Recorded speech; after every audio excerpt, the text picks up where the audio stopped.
دونوں ثواب میں برابر ہیں۔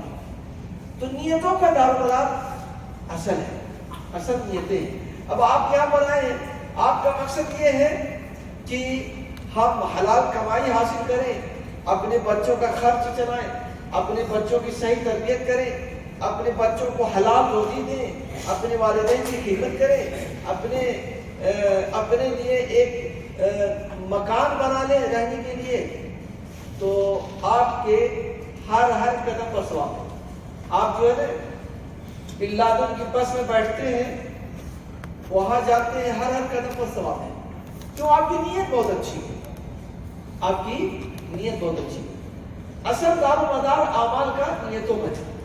اگر آپ نے نیت بنائی کہ بھائی ہم تو یہاں موج مستی کے لیے نہیں آئے، ہم تو یہاں جو ہے اس لیے نہیں آئے کہ ہم ایک تاج محل بنائیں انڈیا میں، ہم آئے ہیں تاکہ ہمارے بچوں کو حلال روزی ملے، ہمارے بچے کسی کے در پر نہ جائیں، ہمارے بچے غلط راستہ نہ اپنائیں، ہم اپنی بیوی کو حلال روزی کھلائیں، اپنے والدین کی خدمت کریں، تو آپ کے ہر قدم پر ثواب ہے۔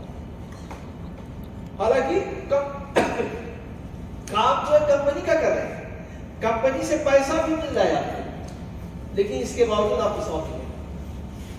جیسے ایک پھاوڑا چلانے والا کسان کھیت میں پھاوڑا چلاتا ہے، اس کا مقصد ہے کہ حلال روزی ملے، چوری نہ کرے، بچوں کو کھلائے، تو اس کے ہر پھاوڑے پر اس کو نیکی ملے گی۔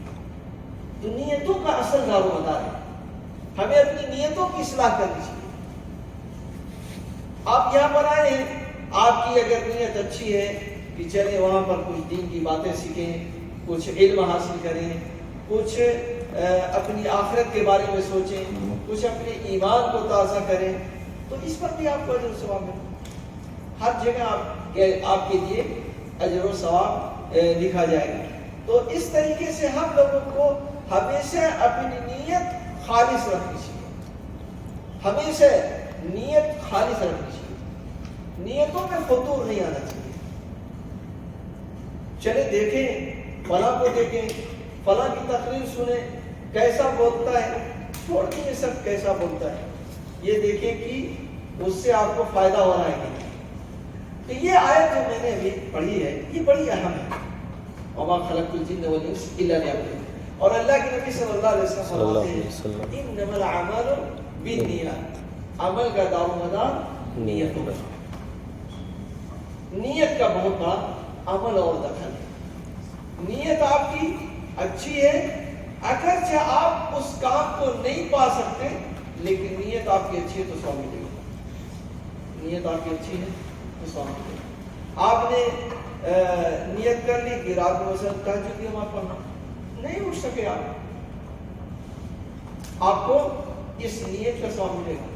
تہجد کی نماز کا جو آپ نے نیت کی تھی اس کا ثواب ملے گا، ثواب آپ سے جائے گا نہیں۔ تو میرے بھائی اور دوستو، یہ بہت ہی اہم چیز ہے نیت، اس لیے ہمیشہ ہم لوگوں کو نیت اپنی خالص رکھنی چاہیے، لوجہ اللہ کا کرنا چاہیے۔ اور بعض دفعہ اللہ تبارک و تعالیٰ کی آزمائش بھی آتی ہے، آزمائش بھی آتی ہے کہ دیکھیں یہ مجھ پر توکل کرتا ہے یا دوسروں پر، یا دوسروں پر۔ میرے ساتھ ایک واقعہ ایسی ہوا کہ گاڑی کا لائسنس لینا تھا، تو گیا میں یہاں پر عرفات کے سامنے مدرسہ ہے ان کا، سیکھا گاڑی، اور کمپیوٹر کا امتحان دیا تو پہلی بار میں کامیاب ہو گیا کمپیوٹر والے میں، لیکن گاڑی میں نے کبھی چلایا نہیں تھا، گاڑی جب چلا رہا ہوں تو اس کو اس نے فیل کر دیا۔ دوسری بار چلایا تو میں نے سمجھا کہ میں پاس ہو گیا ہوں، میرے ساتھی بھی سب کہے کہ لگتا ہے پاس ہو گیا پولیس والے کے پاس، میں نے کہا خلاص نہ چاہیے شیخ، کہہ رہا ہے لالا انت وہ نہ چاہیے، تم کامیاب نہیں ہوئی۔ میں نے کہا نہیں شیخ، کہا انت ما سنت زی الناس، تم جو ہے گاڑی جو ہے جیسے لوگ چلاتے ہو ویسے نہیں چلائے۔ میں کہا بھائی اختبار ہے، گاڑی اپنی نہیں ہے، سیکھ رہے ہیں، اب جیسے لوگ چلاتے ہیں ویسے کیسے چلا لوں گا۔ کہا انت کنت خائف فی السیارہ، کہہ رہا تم سیارے میں چلا رہے تھے لیکن تم ڈرے ہوئے تھے، گا. تو اس نے جو ہے مجھے پھر دوبارہ اس نے ہیلپ کر دیا. تو میں نے کہا کہ مکتب میں ایک آدمی تھا سعودی. میں نے کہا کہ یار میں گاڑی جو ہے لائسنس لینا چاہتا ہوں, 2 بار مجھے فیل کر دیا ہے, تو یار تھوڑا میری مدد کرو, تعاون کرو. تو سعودی کا کہا تمہاری مدد لوجہ اللہ میں کروں گا, آ جاؤ کل یہاں آ کر کے مجھے بتا دینا, میں فون کر دوں گا پولیس والے کو. سمجھ میں آیا؟ تمہیں پاس کر دیا. میں بڑا خوش تھا. چلو ایک آدمی مل گیا ہے, انہیں کے مکتب کا ایک آدمی ہے. جب گیا دوسرے دن وہ آدمی آیا ہی, بھروسہ ملا تھا, اعتماد تھا, آج تو مجھے نکلنا ہے, اس لیے کس نے کہہ دیا ہے. اور اس نے یہ بھی کہا کہ لوجہ اللہ یعنی اللہ کی رضا کے لیے, اللہ کے وجہ کے لیے میں تمہاری مدد کروں. تو بہت اطمینان تھا مجھے, چلو آج تو نکلنا ہے, یہ اسی کا آدمی ہے, وہ فون کر دے گا, اس کو تو ہر کوئی جانتا ہے, اسی آفس کا آدمی ہے. گیا تو آئے, میں نے پوچھا بھائی یہ آدمی کہاں ہے؟ کہا آج تو نہیں آیا. اس کا تو نمبر بھی نہیں ہے, اب کیا کریں؟ اب کوئی چارہ نہیں ہے, چلو چل کر کے امتحان میں بیٹھو, آج امتحان. سمجھ میں آئے؟ یعنی میرا اعتماد تھا اس پر, اللہ تعالیٰ نے اس کو راستے سے ہٹا دیا. بس اعتماد اس پر کرو, اللہ تعالیٰ ہے نا. اب مجبوری, پریشان حال مجبوری, جا کر کے داخل ہو گیا امتحان میں اور مطلب کامیاب ہو گیا, کامیاب ہو گیا. تو یہ بھی ہے کامیاب کروا دے, یہ غلط ہے. یہ کیا ہے؟ غلط ہے. مطلب آپ کو کچھ نہیں آتا, آپ کا ساتھی ہے اس میں, اور آپ نے اس کو فون کیا, کہا بھائی دیکھو میں گاڑی مجھے گاڑی کا لائسنس لینا ہے, لیکن مجھے گاڑی چلانا آتا نہیں ہے. تو کہا ٹھیک ہے میں فون کر دیتا ہوں, وہ آپ کو جو ہے وہ اسی پاس کر دے گا. یہ تو غلط ہے. لیکن آپ سفارش کر سکتے ہیں, آپ کو آتا بھی ہے, سب کچھ معلوم ہے, لیکن تھوڑی سی کمی ہے. سفارش کی ہے اس نے, آپ کی سفارش کرنے کی کوئی حرج نہیں ہے. لیکن اگر آپ صرف اللہ پر اعتماد کر کے کام کریں تو یہ اور اچھا ہے. سمجھ میں آیا؟ تو پھر چلتے ہیں اپنے اصل مقصد کی طرف. ہاں, جن کا جو پرانے لوگ ہیں صرف اپنا نام لکھ دیں, اور جو نئے لوگ ہیں وہ موبائل نمبر بھی لکھ دیں تاکہ ان کا گروپ بن جائے. اور اس میں میرے خیال سے کچھ لوگ نئے بن لادن سے بھی آئے ہیں, ان کا دیکھنا پڑے گا تاکہ اس کو بن لادن والے میں ڈال دیں. ہم لوگ کا اور بھی گروپ ہے بن لادن کا, یا اسلامک اسٹوڈنٹ ہی میں ڈال دیں سب کو, اسی میں ڈالنا زیادہ بہتر ہے. اسی میں ڈال دیں, اسی میں ڈال دیتے ہیں. پھر بس نام کے سامنے میں لکھ دیتا ہوں ہائی نصیب, تاکہ معلوم ہو جائے. تو میرے بھائی اور دوستو, یہ چند باتیں آج کے درس سے متعلق تھی, لیکن درس کو مزید آگے بڑھاتے ہوئے کچھ باتیں اور رکھتا ہوں. اگر کسی کے پاس ابھی جو باتیں ہوئی ہیں, کسی کے پاس کوئی سوال ہو اس تعلق سے تو پوچھ سکتے ہیں. ابھی جتنی باتیں ہوئی ہیں, انما الاعمال بالنیات, عمل کا دار و مدار نیتوں پر ہے. ہمارا جو بھی عمل ہے اس کا دار و مدار نیتوں پر ہے. اس لیے ہم سب کو اپنی نیت خالص رکھنا چاہیے. اب جیسے مثال کے طور پر لوگ نیت ہر جگہ, جیسے آپ نماز پڑھتے ہیں اس میں بھی, بلکہ حدیث میں آتا ہے کہ ایک آدمی نماز پڑھتا ہے اور اس نے دیکھ لیا کہ کوئی آدمی اس کو دیکھ رہا ہے, کوئی آدمی دیکھ رہا ہے, تو اس نے کیا کیا کہ نماز کو اور اچھی بنا دیا. لمبا رکوع, لمبا سجدہ, خوب اچھے سے مطلب پڑھنا شروع کر دیا تاکہ وہ سمجھے کہ یہ نماز بہت اچھی پڑھتا ہے. سمجھ میں آیا؟ اس کو دیکھ کر کے اس کے دل میں یہ بات آئی کہ یہ ریا ہے. اس کو کیا اللہ کے نبی نے فرمایا ہے؟ ریا. اور اللہ کے نبی فرماتے ہیں کہ سب سے زیادہ میں جس چیز سے ڈرتا ہوں اس امت پر وہ ہے شرک اصغر. شرک اصغر. تو صحابہ نے پوچھا شرک اصغر کیا ہے؟ تو اللہ کے نبی نے فرمایا ریا ہے. وہ کیا ہے؟ ریا ہے. تو یہ دکھلاوا جو ہے یہ بھی بہت بڑی بیماری ہے, بہت بڑا مرض ہے. بعض لوگوں کے اندر آ جاتا ہے، نماز ہے یا روزہ ہے یا زکوٰۃ ہے، صدقہ و خیرات ہے۔ اسی لیے میں ایک پیاری حدیث بھی ہے بخاری کی کہ 3 لوگ سفر کر رہے تھے، بارش ہونے لگی تو ایک پہاڑ کے پاس سے گزرے، وہاں ایک غار تھا، اس میں داخل ہو گئے۔ بارش کا پانی بہ رہا ہے، اوپر سے کوئی پتھر لڑک کر کے آ گیا اور دروازہ بند ہو گیا، اب نکل ہی نہیں سکتے تھے۔ تو ان لوگوں نے کہا کہ دیکھو بھائی راستہ تو بند ہے، پتھر اتنا بڑا ہے کہ ہم لوگوں سے ہل نہیں سکتا ہے، اب اپنے نیک اعمال کا وسیلہ لگاؤ۔ نیک اعمال کا وسیلہ، نیک اعمال کا وسیلہ ان لوگوں نے لگایا۔ تو ایک آدمی نے کہا کہ اے اللہ تو جانتا ہے کہ میں اپنے والدین کی کیسے خدمت کیا کرتا تھا، بکریاں چراتا تھا، دور دراز ایک روز نکل گیا، جب واپس آیا تو والدین سو گئے تھے، اور پہلے میں اپنے والدین کو دودھ پلاتا تھا پھر بچوں کو، تو ان کے سرانے کھڑا رہا، بچے ہمارے روتے رہے لیکن نہیں دیا دودھ، جب وہ لوگ بیدار ہوئے ان کو دودھ پلایا پھر بچوں کو دیا۔ تو اے اللہ میں صرف تیری رضا کے لیے کیا، اس لیے تو اس پتھر کو ہٹا دیا۔ تو اللہ تعالیٰ نے اس پتھر کو تھوڑا سا ہٹا دیا۔ پھر 2 آدمی اور تھے، ان لوگوں نے اپنے نیک اعمال کا وسیلہ لگایا۔ تو کہنے کا مطلب میرا یہ ہے، اور دھیرے دھیرے وہ پتھر ہٹ گیا، یہ لفظی حدیث ہے بخاری کی۔ کہنے کا مطلب میرا یہ ہے کہ آپ جو بھی کام کر رہے ہیں اگر اس میں ریا نہیں ہے، دکھلاوا نہیں ہے، تو یہ آپ کی نجات کا سبب ہے، دنیا میں بھی آخرت میں، دنیا میں مصائب سے بھی آپ بچ سکتے ہیں۔ اللہ تعالیٰ ایسے لوگوں کو بچاتا ہے۔ جیسے آپ کام کے لیے آئے ہیں، کچھ پیسے سے آپ کسی غریب کی مدد بھی کر دیا کرتے ہیں، گھر پر جاتے ہیں۔ بعض وقت تو ایسا ہوتا ہے اگرچہ آپ کی تنخواہ کم ہو اور آپ سعودیہ میں کام کر رہے ہیں، محنت کر رہے ہیں، لیکن گاؤں میں جاؤ تو لوگ کہتے ہیں ارے وہ فلانے صاحب آئے ہیں۔ کون سا؟ وہ جو سعودیہ میں رہتے ہیں؟ ہاں سعودیہ میں جو رہتے ہیں۔ اچھا تو تھوڑا ان کے گھر، ہاں آ گیا، آپ آ گیا، سب آ گیا۔ تو وہ کیا ہے، گھر پہ آ جاتے ہیں، کہتے ہیں تھوڑا ہمارا بچہ بیمار ہے، تھوڑا کچھ ہو تو دے دیجئے۔ کوئی آ جاتا ہے، تھوڑا یہ ہمارے گھر میں مسئلہ ہے، تھوڑا دے دیجئے۔ ان کو کیا پتا کہ آپ کیسے کما رہے ہیں، بس ان کو پتا آپ سعودیہ میں رہتے ہیں، کچھ مدد کر دیں اللہ کے لیے، ہے نہیں؟ اگر آپ اس لائق ہیں تھوڑا ہی صحیح مدد کر دیں ان کی، چلو بھائی لے لو 100 روپے، 500 روپے، 1000 روپے۔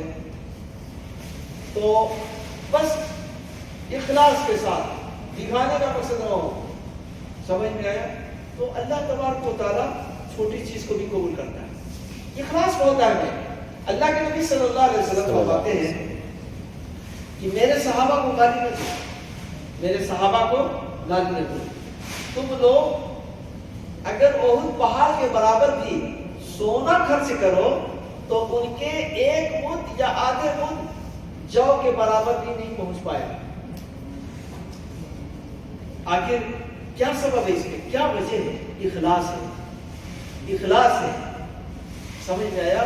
یعنی آدمی خلوص دل سے اللہ کے لیے دے رہا ہے، پریشان حال ہے، دے رہا ہے۔ جیسے اللہ کے نبی صلی اللہ علیہ وسلم کے پاس ایک مسافر اور ایک مہمان آتے ہیں، کہتے ہیں اللہ کے رسول میں بڑا پریشان حال ہوں، کھانے پینے کے لیے کچھ نہیں ہے، دیکھیے کچھ انتظام کر دیجیے۔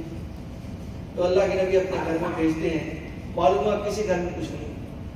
ایک صحابی فوراً کھڑے ہو جاتے ہیں، کہتے ہیں اللہ کے رسول مجھے دے دیجیے۔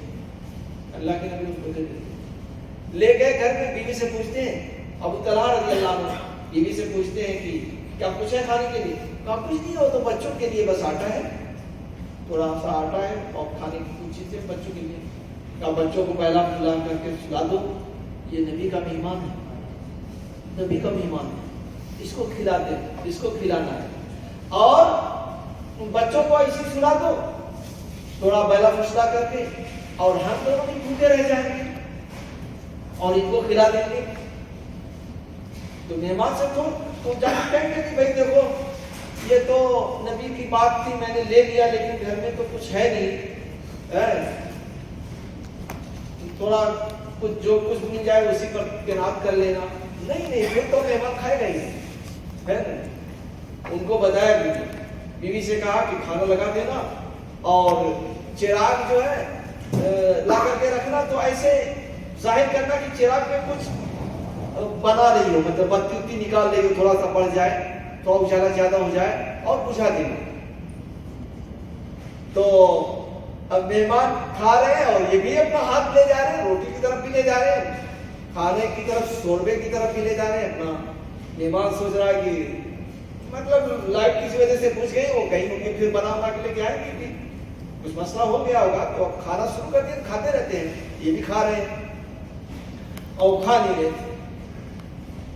آج کے زمانے میں کہاں اس طرح سے کوئی ہے، اس طرح سے بیوی گھر میں چلانے لگے گی، گھر میں رہتا کہ آپ بلا لاتے مہمان کو، آپ ہی پکا کر کے دو، آپ ہی کھلاؤ، بچے نہیں، بچے بھوکے رہیں گے، آپ بھوکے رہ جاؤ، ہم تو نہیں رہیں گے۔ تو یہ تھا اخلاص، اسی لیے اللہ کے نبی نے فرمایا کہ تم لوگ کو پہاڑ کے برابر سونا اگر اللہ کے راستے میں دے دو، تب بھی صحابہ کے آدھے مد یا ایک مد جو کے برابر نہیں پہنچ سکتے۔ آخر کیا تھا بھائی، جو تو جو ہی رہے گا نا، جو تو ہیرا جواہر نہیں ہوگا۔ یہ اصل ہے دل میں جو اخلاص ہے، جو دل میں محبت ہے، جو دل میں نبی کی خدمت کا جو جذبہ ہے، اس کی وجہ سے ان کو یہ اجر و ثواب مل رہا ہے۔ سمجھ میں آیا؟ تو کہاں سے بات کہاں بھول گئی، یعنی کہنے کا مطلب یہ ہے کہ ہم لوگوں کے دلوں میں بھی اسی طرح کا اخلاص ہونا چاہیے۔ کوئی بھی کام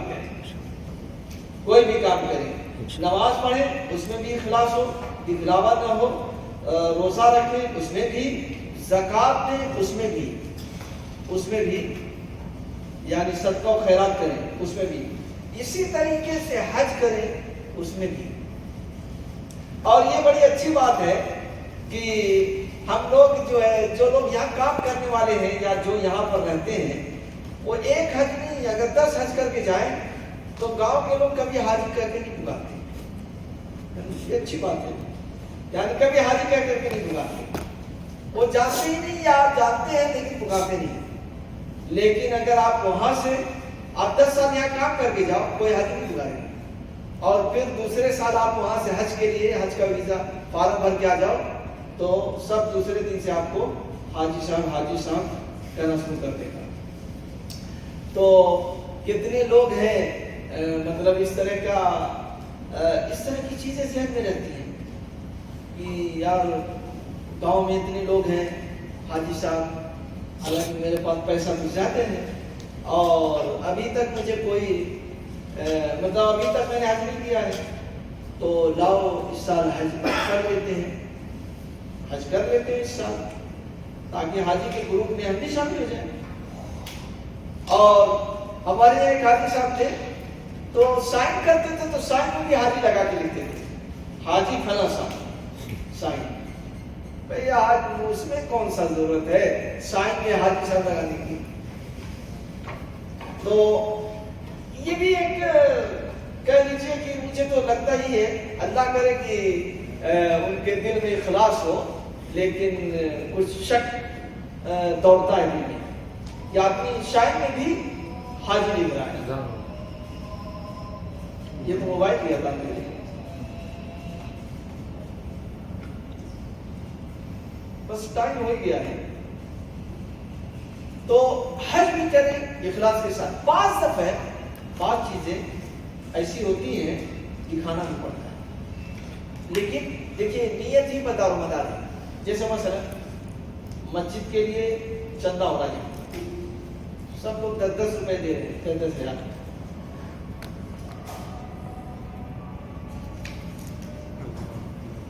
عمر فاروق نے 20 دیا ہے، سمجھ میں آیا؟ تاکہ لوگوں کو معلوم ہو کہ 10 کیوں دے رہا ہے۔ تو ہمارا مقصد کیا ہے کہ لوگ 20 دیں، اعلان کروائیں، تاکہ لوگوں کو معلوم ہے یار یہ تو ہم سے کمزور آدمی ہے پیسے میں، یہ 20 دے رہا ہے، تو ہم لوگوں کو زیادہ دینا چاہیے. یعنی نیت پر ہے، اگر آدمی کی نیت صحیح ہے تو اس پر بھی اجر ثواب ملے گا.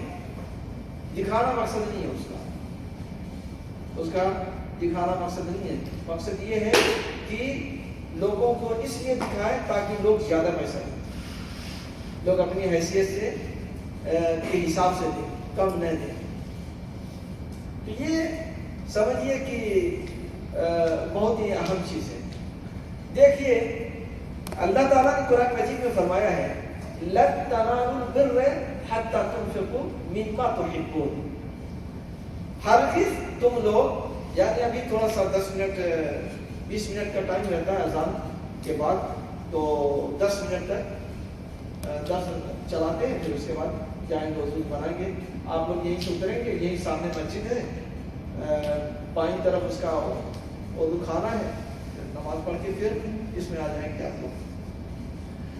تو جب یہ آیت نازل ہوئی لَن تَنَالُوا الْبِرَّ حَتَّىٰ تُنْفِقُوا مِمَّا تُحِبُّونَ، ہرگز تم لوگ بھلائی نہیں پا سکتے، نیکی نہیں پا سکتے یہاں تک کہ تم لوگ اس چیز کو خرچ کرو جسے تم پسند کرتے ہو. گھر میں جو اچھی چیز ہے اسے اللہ کے راستے میں دے دو، جسے تمہیں بڑا محبوب ہے اس کو خرچ کر دو، تو پھر تم کو حقیقی نیکی ملے گی. ابو طلحہ انصاری رضی اللہ عنہ کا ایک بڑا ہی بہترین باغ تھا مدینے میں، ایک باغ تھا ان کا، اور اس زمانے میں باغ کی بڑی قیمت تھی. غریبی کا دور تھا، کسی کے پاس باغ ہو کھجور کے، اس میں چشمہ ہو پانی کا، تو بہت ہی بڑی نعمت ہے اس کے پاس.